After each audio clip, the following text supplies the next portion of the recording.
যে ইহুদিরা সারা দুনিয়া বাদ দিয়ে মদিনায় কি করছিল, এখন তারা সারা দুনিয়া বাদ দিয়ে জেরুজালেমে কি করে? যদি আমেরিকার ওর প্রতি এত মহব্বত থাকে তার ওর দেশে জায়গা দেয় না কেন বলেন? যদি ফ্রান্সের ওর জন্য এত মহব্বত থাকে ওর দেশে জায়গা দেয় না কেন? ব্রিটেনে জায়গা দেয় না কেন? মুসলিম ল্যান্ডে কেন? ওখানে কেন? কারণ ওরা দুইটা প্রতীক্ষায় বসেছিল। কয়টা ভাই? এক, ওরা ব্যাপক নির্যাতিত হচ্ছিল। এই নির্যাতিত হচ্ছিল ওদের দোষেই, ওদের পাপের কারণেই। কারণ এর আগে ওরা ভালো ছিল, এটা আমি হিস্ট্রি আলোচনা করেছি। এর আগে ওরা ভালো ছিল, বাইতুল মুকাদ্দাস আল্লাহ পাক ওদেরকে দিয়েছিলেন। যখনই ফাসাদ করেছে আল্লাহ বের করে দিয়েছে, আবার ফাসাদ আবার বের করে দিয়েছে। এই করতে করতে শেষে গিয়ে ওরা দুইটা সুযোগ খালি বাকি ছিল। এক, ওদের একজন মাসিহ আসবে, যেই মাসিহ আসলে তারা আবারও সেই রুলিং স্টেট হবে। সেই মাসিহকে আল্লাহ পাঠালেন, ঈসা আলাইহিস সালাম। তাকে তারা হত্যার চেষ্টা করলো। বলেছি ওরা নবীদেরকে হত্যা করা জাতি। আল্লাহ পাক ক্ষুব্ধ হলেন, ওদের উপর আবার গজব দিয়ে দিলেন। আরেকটা চান্স বাকি ছিল। এই চান্সটা হচ্ছে তাদের তাওরাতে আছে শেষ নবী একজন আসবেন, যার নাম হবে আহমদ। এখন চিন্তা করলো যে মাসিহকে তো আমরা পেলাম না, শাস্তি হয়ে গেল, অ্যাটলিস্ট শেষ নবীকে যেন পাই, মদিনায় চলো যাই। তো মদিনায় গিয়ে তারা বসে থাকলো। এখন মদিনায় ছিল ওদের তিনটা গোত্র, বনু কোরাইজা, নাম মনে রাখবেন, বনু কাইনুকা, বনু নাজির, তিনটা। কেন বসে আছে ভাই তাহলে এখনো মদিনায়? শেষ নবীকে পাওয়ার জন্য। কারণ শেষ নবীর উম্মত হতে পারলে আবার সম্মানিত হবে। এবার আল্লাহ পাক ওদের উপর অনেক রহম করেছেন। এত নিকৃষ্ট হওয়ার পরে আল্লাহ পাক যে রহমটা করেছেন, এতে বুঝতে পারছি ইনশাল্লাহ আমরা জান্নাতে যাব। উম্মতে মুহাম্মাদিকে আল্লাহ পাক আরো বেশি রহম করবে ইনশাআল্লাহ। কিরকম? এত বড় বড় ঘটনা ঘটানোর পরেও, নবী থেকে হত্যা করার পরেও আল্লাহ পাক মুহাম্মদ সাল্লাল্লাহু আলাইহি ওয়াসাল্লামকে মক্কা থেকে মদিনায় পাঠালেন, তাই না? ওখানে ইহুদিরা ছিল, সেই ইহুদিরা অপেক্ষায় বসেছিল শেষ নবী। একটু বসেন, আমি শেষ করে দিচ্ছি প্লিজ, 10 মিনিট। শেষ নবী আছে ওখানে, আমরা যদি তার উম্মত হতে পারি, বায়াত নিতে পারি, তাহলে আমরা ধন্য হব।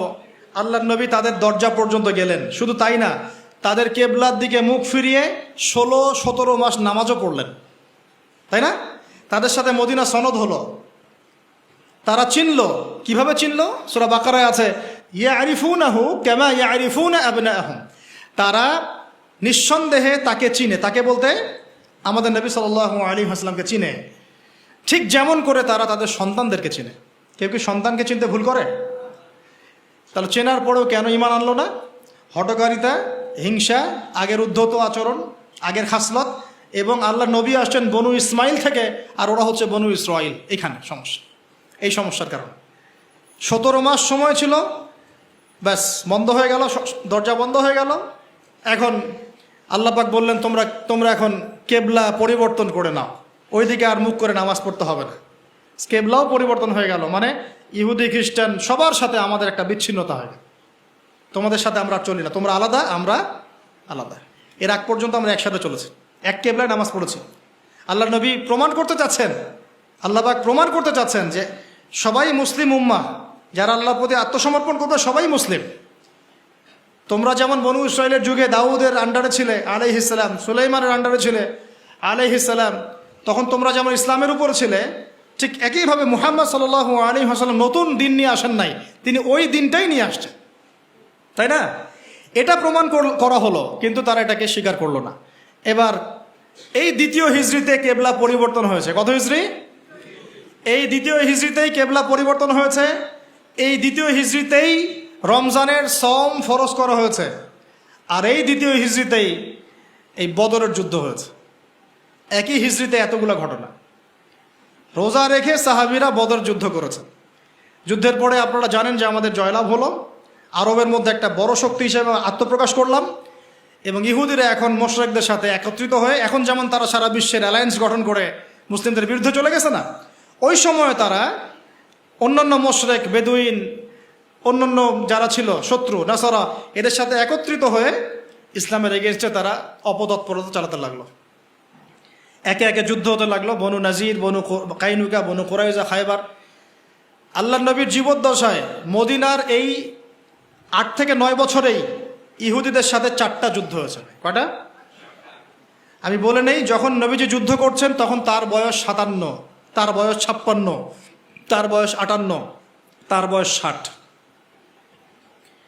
এই বয়সেও নবী সাল্লাল্লাহু আলাইহি ওয়াসাল্লাম তাদের বিরুদ্ধে যুদ্ধ করে অস্ত্র দিয়ে যুদ্ধ করলেন এবং তাদেরকে এখান থেকে বের করে দেওয়া হলো। প্রত্যেকটা বার যুদ্ধ হয়েছে এ কারণেই যে তারা আমাদের সাথে গাদ্দারি করেছে, ঠিক যেটা এখন করে যাচ্ছে।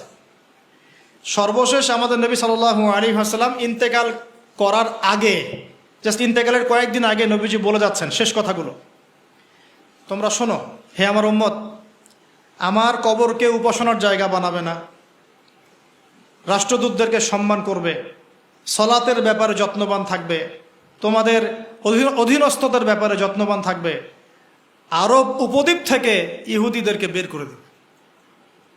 আমার কি পঞ্চম লাইনটাকে আপনাদের কানে গিয়েছে? কি বলেছেন আল্লাহ নবী? আরব উপদ্বীপ থেকে এদেরকে। তা আমাদের নবী রহমাতুল্লিল আলামিন নন?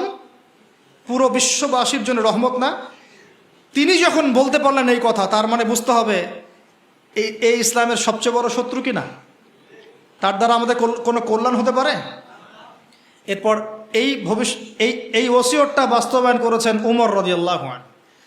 একটা করে ধরে বের করে দিন, যা বেরো এখান থেকে। আমার নবী বলে গেছেন এই কথা, আমার নবী বলে গেছেন এই ওসিয়ত করতে, আমরা না করে যাই কিভাবে?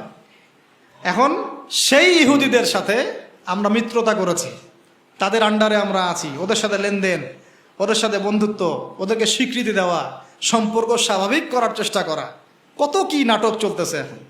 ওই জন্য পিটাচ্ছে, আমাদের ভাইদেরকে পিটাচ্ছে, আমরা এতে আনন্দিত না, কিন্তু আমাদের ভাইরা মার খাচ্ছে এই গাদ্দারদের কারণেই। চতুর্দিক থেকে তাদেরকে ব্লক করে মারা হচ্ছে। যদি এমন হতো যে আরব প্রতিবেশী রাষ্ট্রগুলো তাদের সহানুভূতি দেখাতো বা শক্তি প্রদর্শন করত, ঐক্যবদ্ধ হয়ে একটা আওয়াজ তুলতো, ওরা কি এভাবে হত্যা করতে পারতো?